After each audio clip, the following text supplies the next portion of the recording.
Why did money change? Take a moment and look at the money in your pocket, or maybe the numbers in your bank account. We use money every day, but have you ever asked yourself one simple question?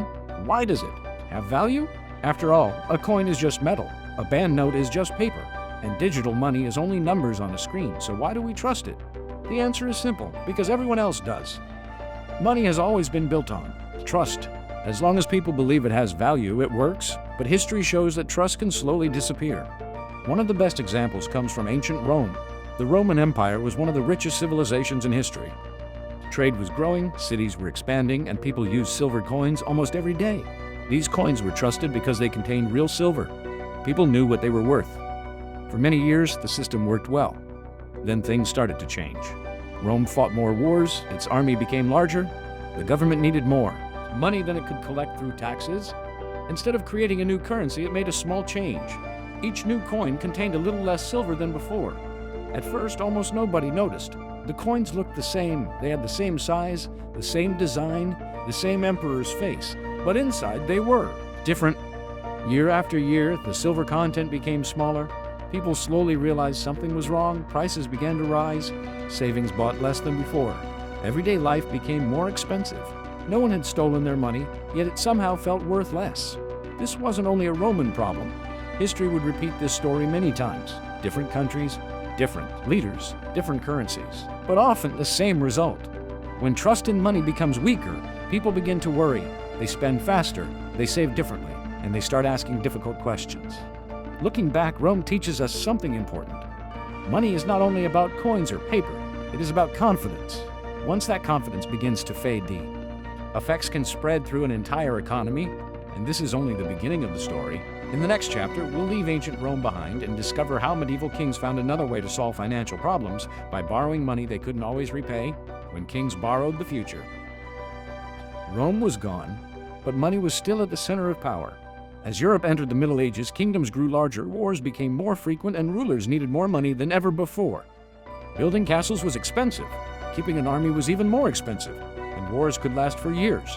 The problem was simple. Kings often wanted to spend more than they had.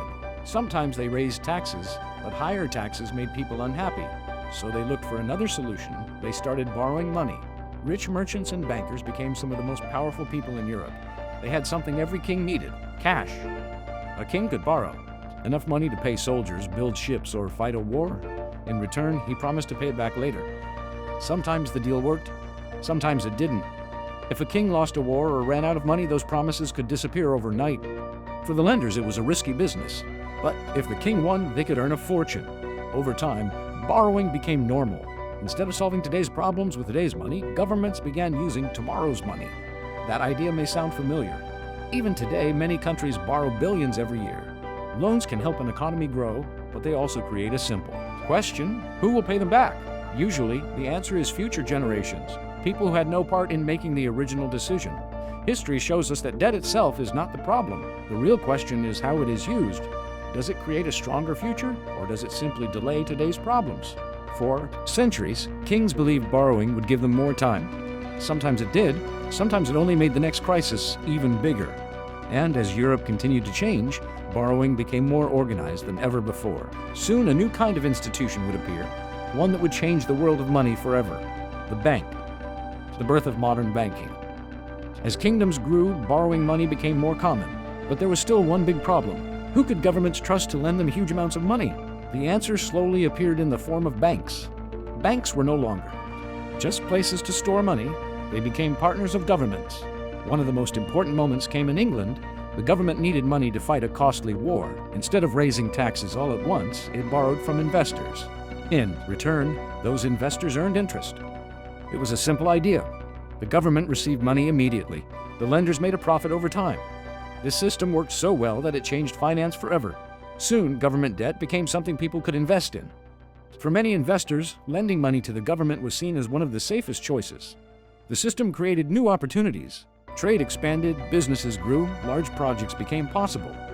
But there was another side to the story.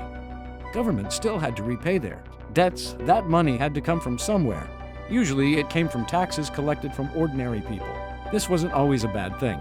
If borrowed money helped build roads, ports, or schools, society could benefit. But if it was wasted on endless wars, or poor decisions, the burden remained long after the money was gone. This was a turning point in history. Money was no longer just coins changing hands in a marketplace. It had become part of a much larger financial system, a system built on borrowing, lending, and trust. And over the next few centuries, that system would continue to grow. Then came factories, railroads, industrial cities. The world was changing faster than ever before, and money would have to change with it. When money became paper, for hundreds of years, gold and silver gave people confidence. A coin had value because it was made from something valuable, but carrying large amounts of gold wasn't always practical. It was heavy, it could be stolen, and it wasn't easy for growing economies. So banks introduced something different: paper notes. At first, these notes were simply promises. You could exchange them for gold whenever you wanted. People accepted them because they trusted that promise. Trade became faster, businesses grew, moving money became much easier. Then the world changed again. Countries faced economic crises. They fought costly wars. Governments needed more money than gold reserves could support. Slowly, many countries moved away from the gold standard. Money was no longer backed by gold. Instead, it was backed by trust in the government and the economy. This is known as fiat money. It's the system most of the world still uses today. That change gave governments much more flexibility. They could create more money when they believed the economy needed help. Sometimes it worked. Sometimes it created new problems. If too much money entered the economy too quickly, prices could begin to rise. This is what we call inflation. A small amount of inflation is considered normal, but when it grows too fast, people notice it everywhere. Food becomes more expensive, rent goes up, savings lose some of their buying power. The money hasn't changed in appearance, but what it can buy has changed. History reminds us of something important. Money doesn't need to be made of gold to have value, but it does need trust. Without trust, even the strongest currency can begin to weaken. And in recent years, money has started changing once again. This time, it isn't becoming paper, it's becoming digital, the money you can't see. Today, most money never changes hands. We tap a card, scan a phone, or send money with a few clicks. No coins, no cash, just numbers moving between computers. It's fast, it's convenient, and for most people, it's completely normal. But this also means money has become more connected than ever. When interest rates change, families feel it. When inflation rises, shopping becomes more expensive. When central banks make decisions, millions of people are affected. Even if they never hear the announcement, the financial world is now linked together. A problem in one country can quickly spread to another. We've seen this before. During the 2008 financial crisis, banks struggled, businesses closed, millions of people lost their jobs. More recently, many countries experienced the highest inflation they had seen in years. The cost of food, housing, and everyday goods increased. People worked just as hard, but their money often didn't go as far. This reminds us of an important lesson. Money isn't only about how much you earn, it's also about what your money can actually buy. That is why understanding money matters. You don't need to be an economist, you don't need to work in finance, but knowing the basics can help you make better decisions for yourself and your family. History shows that money will continue to change. From silver coins to paper notes to digital payments, the system keeps evolving, and it probably isn't finished yet. In the final chapter, we'll look at what history has been trying to teach us all along, and why understanding the past may be one of the smartest investments you can make. The real lesson about money. We've traveled through thousands of years of history, from Roman silver coins to medieval kings to the first banks to paper money, and finally to the digital world we live in today. At first, these stories seem very different. Different countries, different leaders, different currencies, but they all share one thing: money only works when people believe in it. That has always been true. History also teaches us something else. There is no perfect financial system. Every generation faces new challenges: wars, crises, inflation, debt, technology. The names change, but the questions remain the same. How do we protect the value of money? How do we build a stronger economy? And how do we prepare for the future?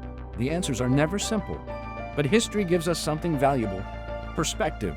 When we understand what happened before, we become better at understanding what is happening today. That's why learning about money isn't only for economists, it's for everyone, every worker, every business owner, every student, every family, because money affects all of us.